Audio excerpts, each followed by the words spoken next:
दिवाली के इस शुभ मौके पे हम आपके सामने रामायण और राम जी की वनवास से वापसी का एक छोटा सा नाटक प्रस्तुत कर रहे हैं।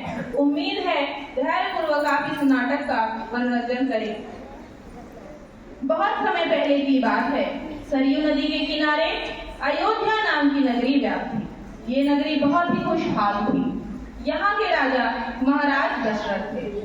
जब महाराज दशरथ ने राम को राजा बनाने का निर्णय लिया तो हर कोई बहुत ही ज्यादा प्रसन्न था, किंतु महारानी कैकेयी को यह बात पसंद नहीं आई और उन्होंने महाराज को उनके दिए हुए 2 वरदान याद कराए।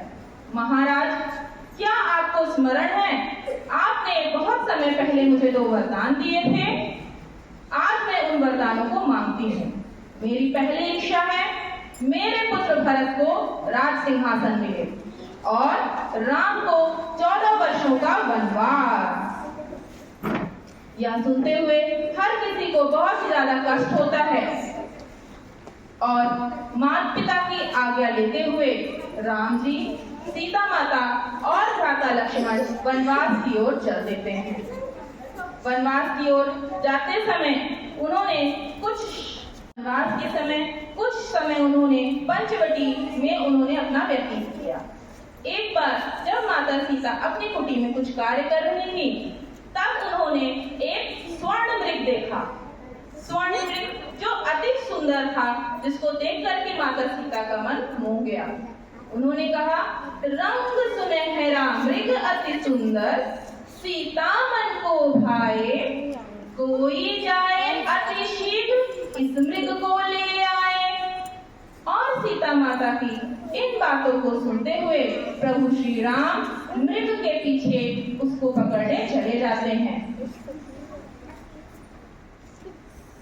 बहुत समय बीत जाने के बाद माता सीता इंतजार कर रही थीं और तभी उन्हें एक आवाज सुनाई देती है, सीते सीते, लक्ष्मण लक्ष्मण।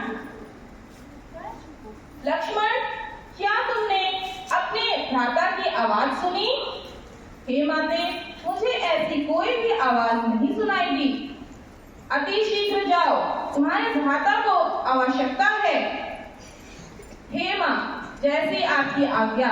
किंतु भैया अपनी रक्षा करने में सक्षम है, यह अवश्य ही किसी मायावी का कार्य होगा। किंतु आपके कथन अनुसार मैं यह कार्य करता हूँ। और इतना कहते हुए लक्ष्मण जी आगे की ओर चल देते हैं। हे माते, मैं जा रहा हूँ, किंतु आप इस लक्ष्मण रेखा को कदापि पार न करें।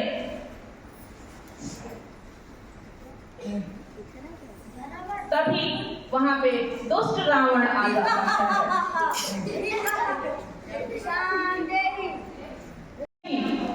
प्रणाम साधु महाराज, यह भिक्षा ग्रहण करें। मूर्ख कन्या, क्या तुझे इतना भी ज्ञान नहीं, एक साधु को बाधित भिक्षा देती है।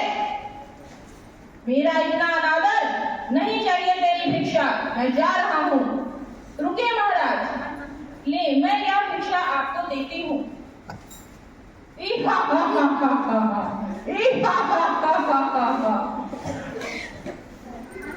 बचाओ बचाओ, स्वामी, भ्राता लक्ष्मण, बचाओ, छोड़ दे मुझे दुष्ट।